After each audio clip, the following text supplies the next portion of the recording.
coming up on Nittany Game Week. We always talk about we're always going to be competing, nothing's ever set, and that's how it should be.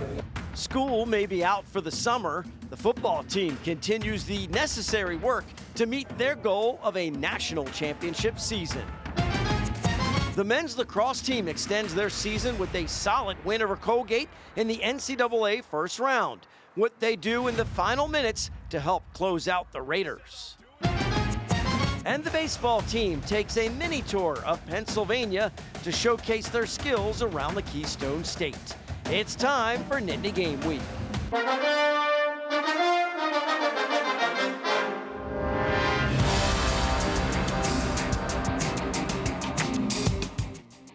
Still a few programs in action. No doubt the Penn State sports year is winding down. Hello, everyone, and welcome to Nittany Game Week. Yeah, the expectations for the football team after the spring are sky high, and we travel the roadmap that leads to all kinds of PSU victories this past year. We begin our opening drive with the men's lacrosse team in hot pursuit of a national title.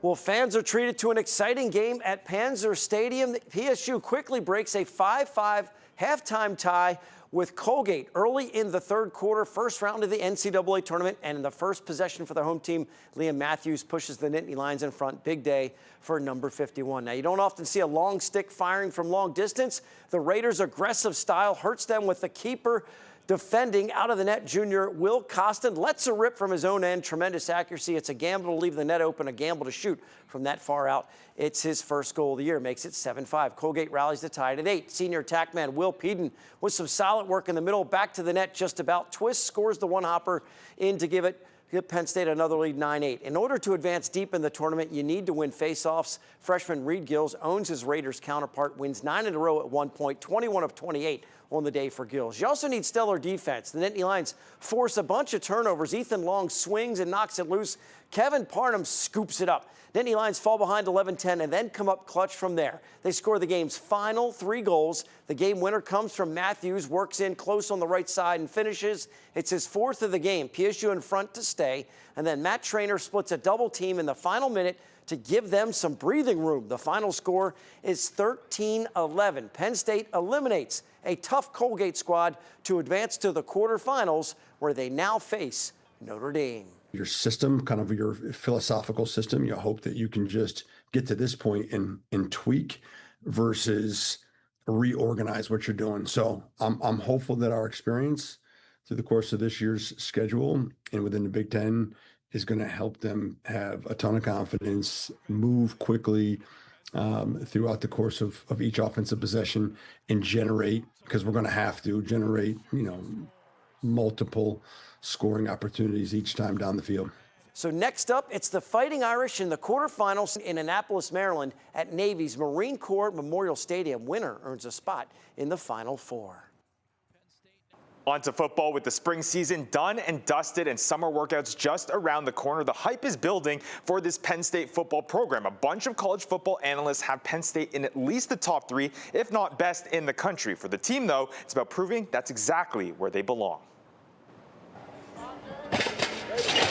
Following a jam-packed spring season, expectations are sky high for Penn State football. You're not even a part of these conversations unless you're able to win year in and year out on a consistent basis and week in and week out on a consistent basis. And we've done that about as good as anybody in the country. However, there is still work to be done to prove the doubters wrong. It starts with players stepping up to replace the key pieces that were lost. We did lose some significant leadership, but we got a ton of guys that have been a part of that role as well. And then there's also some guys that are going to step up. This summer, probably about 70% of it, it's player driven. So, they're gonna get a ton of opportunities to be able to be in that type of position and earn that respect of their teammates. There's a new team makeup that includes familiar and not so familiar faces, all of whom understand the Penn State standard. All those guys are doing a really good job of just, getting 1% better each day, and it'll be a fun cycle in the summer with those guys as well. A drive to reach the bar that has been set. More importantly, the challenge to be even better. It's always competitive.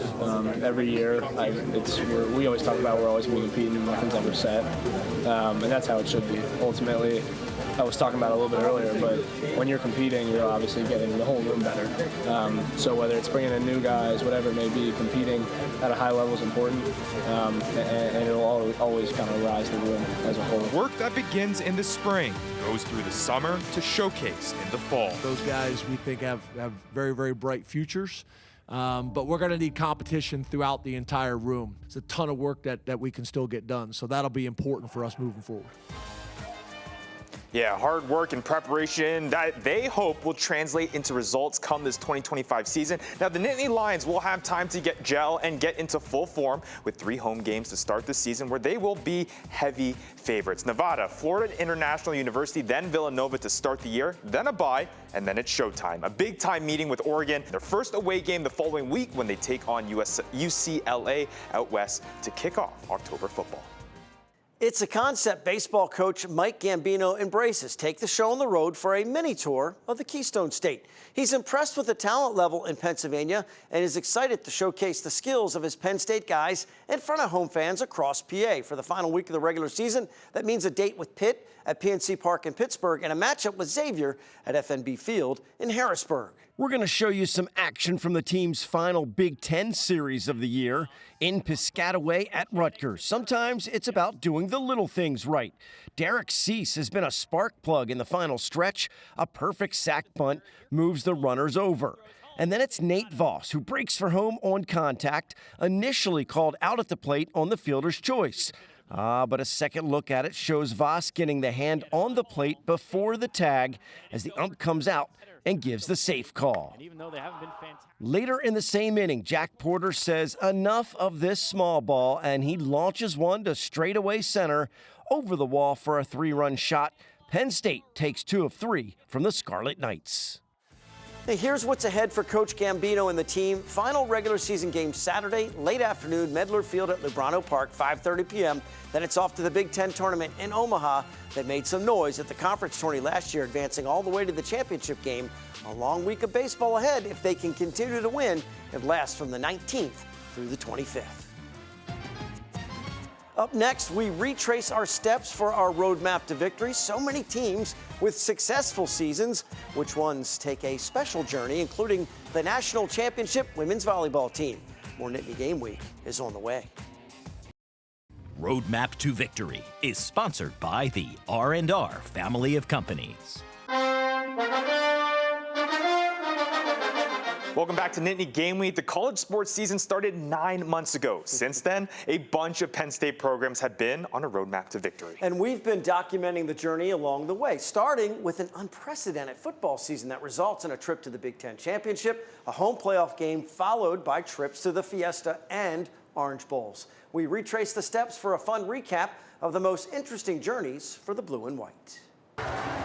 It starts with the student athletes, tough-minded, talented, individual excellence that leads to team domination, with the experienced champions contributing even after their eligibility has expired.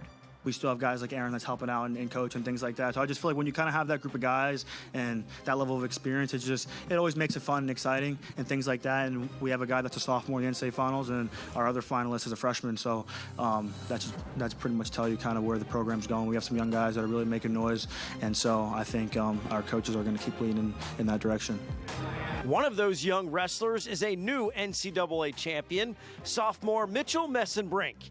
He embodies the qualities of a Penn State wrestler, physically gifted, passionate about the sport, and grateful for his support system, while using every resource available to him to improve, including philosophy and psychology. Success equals, right, like being fearless, courageous, disciplined, cunning, right, smart, and stuff like that. And I think those are things that we've seen transcend history in champions and in leaders, and my coaches and my parents and my family. There's no shortcoming to that. They're all that, and I've been able to learn that not only in a philosophy book from the leaders, that moral exemplars is what it's called in philosophy. Like, I have them in my life. The Lions haven't been very nice to opposing pitchers. In the first 5 games in April, they've pounded out 48 runs and recently broke the program's home run record for a season, surpassing last year's mark of 53. One of the best offenses that we've had here at Penn State, and it's one of the best offenses in the country. When you look at the stats, you know, we're a top 25 team in several offensive categories, and just we're very, very fortunate to just have great hitters. No matter what, even though we struggled in the beginning, we were going to hit a point, turn it around, and play Penn State softball. Penn State has had a lacrosse program since 1913. No two teams are exactly alike, and Team 112 is deep and offensively gifted. 14 different players scored the 22 goals against Robert Morris. For sure, you know, the diversity of that. Defensive middies did a great job of coming over and being aggressive in the offensive end, and then just sharing the ball. You know, we got a number of guys that are out right now, so seeing some guys step up, playing some different roles, taking on a new leadership role. So all of that is going to make us more dangerous in the end, you know, as we start to move into Big Ten play and hopefully after, so that depth is going to be crucial. PSU is now in the heart of their schedule. They'll continue to build towards the postseason. We're still a long ways away. I mean, we just got to come back and keep working every single day, every chance we can get. So just trying not to take it for granted. Senior year, so no regrets. Through our values, through our purpose, then it doesn't matter whether it's beginning, middle, or end. You're just trying to do the best job you can, and then, you know, things will play out the way they should. The senior class won't get another opportunity. Their eligibility is up, and they leave Hockey Valley knowing how to deal with adversity and flourish. They did come from the lowest lows, obviously coming out of COVID, but also we had a pretty low this year, and so maybe I don't know, learning the lessons that they learned, how they had to dig themselves out of COVID, applied to how they dug themselves out of this season. I'm not sure. I'm going to ask that. It's funny, you don't really achieve anything without being positive and working together, and that's how they did it. Coach alluded to the lows of this season. They started unranked and then failed to win any of their first 9 Big Ten games. The 9th coming in a shootout loss to Notre Dame at Wrigley Field in Chicago. They ended the year with 22 wins to earn a top 5 ranking. We haven't changed our stripes. Like we do play a certain way that we're proud of, that's fun, that's great for development, and it's exciting, and that's the way we think hockey should be played. And so we're never going to change that. You're learning from the best, a history-making championship coach here who now 8 championships at Penn State. When you look at those, you know, you look at the jersey, there's 8 on there. You were part of the first one, and now you're part of the most recent one. I'm not going to say last. How does that feel? I mean, it's great. It's a privilege and an honor to be here, and I'm just so happy for the program and the players that came before me. Of course, following the high-profile teams is a lot of fun. We really enjoyed catching up with some of the sports that don't receive nearly the attention. Yeah, fencing and gymnastics come to mind. We still have a couple of teams left to keep an eye on, though, for our final episode of the season next week. Still to come, some of the most impactful interviews from our past season, including a chat with one of the all-time great broadcasters in sports history, Bob Costas. What complaint he still receives from Penn State fans from something he said over 30 years ago. We'll be right back with more Nittany Game Week after this. Impact Interview is sponsored by the Pocono Mountains, where small-town charm meets big adventures. Book your trip today by visiting PoconoMountains.com. Welcome back. There's a reason we call this segment the Impact Interview. Our weekly conversations are with people that have either already had a major impact in the sports world, most of the time Penn State, or are well on their way to making a difference in their communities, which includes Happy Valley. Here's a look at some of our favorite guests and conversations from the winter and spring seasons of Nittany Game Week. Give us an understanding of what you saw in their playoff performance, what you liked, and maybe why they came up a little bit short against the Fighting Irish. Well, you said it. The margin for error is obviously super slim. You make a play at the end or you don't. Notre Dame has done a great job at making those plays all season long, especially the clutch takeaways. That's what they've lived by. And unfortunately, Penn State and the quarterback cooperated with that late in the game. I would have liked to see what had happened goes to overtime, because I think Penn State showed a lot in their first 2 playoff games, showed a lot really all season long. I think they were built for the run too, and the margin between them and Notre Dame was really very, very slim. So, again, you see these games that come down to a play or two, and the victories. You get to write the history when you make those plays, and Notre Dame did, and it's gut wrenching for Penn State to fall short. But I think they accomplished a lot this year, and hopefully silenced some of the critics and some of the nonsense the way they played in some big games. How big is this settlement for the future of college sports, and where do we look? Where are we at right now with where things are at? Yeah, let's talk about it first and foremost, how big this settlement is just in general, right? And this is assuming that the settlement gets approved, which it looks like it will, and I'll talk about that in a second.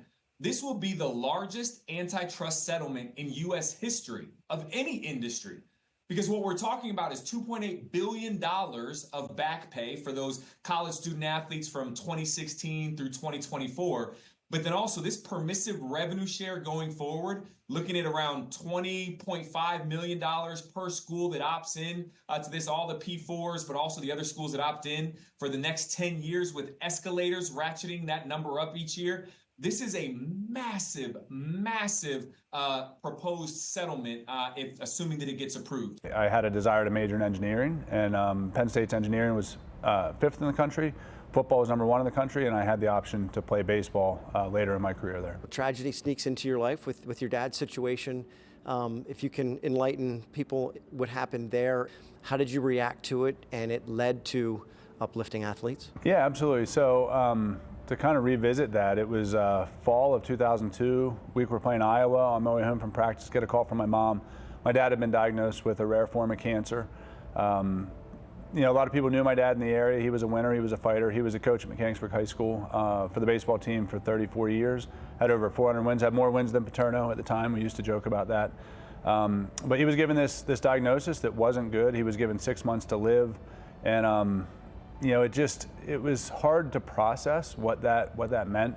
And I told my roommate teammate at the time, Damone Jones, and he said, well, we're Penn State football, let's fight for him. So we talked about an idea that we had to hold a summer weightlifting competition called the Lift for Life, which we launched in summer 2003. And we were kind of the dog that caught the fire truck. We held the first event and learned that, yes, we could mobilize our fans around a cause that we were passionate about, but more importantly, we could inspire this rare disease community with hope by simply taking action. So felt like we had created something pretty special, not just for our teammates and for our community or for the rare disease patients, but really for the families that were out there fighting alone, and we came alongside of them and said, we're here to fight with you. I'm saying this to Penn State fans as nicely as I can. I wish there had been a system by which Tom Osborne's Cornhuskers could have played Joe Paterno's Nittany Lions for the true clear-cut national championship, but it didn't exist. So what I said that night was correct to the comma, no matter how angry you are at me still. In her health situation. When did you guys get a grasp on how that was going to affect the season? How much did it affect the season? And were you able to kind of put that on the back burner as you went out and tried to perform without too much emotion? Yeah, it definitely took us a second, I think, for it to sink in, because, it's news that you never really expect to hear, and it's kind of, you don't really know how to respond if you've never dealt with those type of things in your life before, with people that are that close to you and that much in your life being in that situation. So I think it definitely took a second of how we wanted to adjust, and I think we adjusted the right way of having that mentality of it's bigger than us, and seeing like what's around us and what's more important of what's just the game, and how much she's going in the gym every day for us and how much she wants us to get better. And it's like she's doing all this to show up for us, and we want to do something for her. We want to show up for her to practice, to games, and make her life that much easier. And I think that's what really helped of us a lot, because we weren't really thinking about like playing in self-performance. We were thinking kind of about the whole team aspect of it. A lot of fun. Hope you enjoy hearing our conversations as much as we enjoy them ourselves. Make sure you go to NittanyGameWeek.com for all of our Impact interviews. You can also check out past complete episodes along with other web-exclusive content like our depth chart. Former Penn Stater Yannick Conan Niederhauser is pursuing his professional dreams. what the next step is for the agile big guy. The Nittany Game Week Depth Chart is brought to you by Burke and Bradley Orthopedics. Located in Pittsburgh, Burke and Bradley Orthopedics is a comprehensive sports medicine practice, providing patients with the most current and innovative approaches in diagnosis and treatment. Welcome back to Nittany Game Week. Heading into the final minutes of our show, we'd love to highlight some cool achievements from Penn State athletes. Men's basketball forward Yannick Konen-Niederhauser has been invited to the NBA Combine following a good outing in the G League Elite Camp last weekend. Konen-Niederhauser led the Big Ten with an average of 2.31 blocks per game, 12th amongst all D1 players. And the junior did declare for the 2025 NBA Draft. Then sticking with some standout Penn State athletes, we got a Penn State softball team to talk about in this week's Dean's List. Their impressive season, Penn State locked in 6 players with Big Ten postseason accolades. 4 players, including sophomore Brooke Clausewitz, fifth-year player Megan Ricks, and seniors Maddie Gordon and Haley Brunson were named to the conference second team. The 4 appointees set a new program record for number of players to make that list. Additionally, freshman Natalie Lido was named to the Big Ten All-Defensive Team, while Jordan Jokins was named as Big Ten Sportsmanship honoree. Penn State was just one of 5 Big Ten programs to have at least 4 selections to the first or second team in a season where the Nittany Lions shattered records offensively in the 2025 year. Congrats to this week's Dean's List honorees.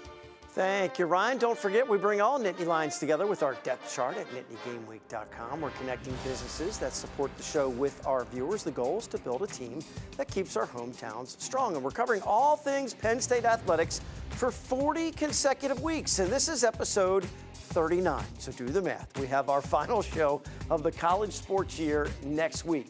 Make sure to check out past episodes and other web-exclusive content on our website, NittanyGameWeek.com. And we have had a blast following along with PSU from late August until late May. For Ryan and the entire Nittany Game Week crew, I'm Todd. Thanks so much for watching. We'll see you next time.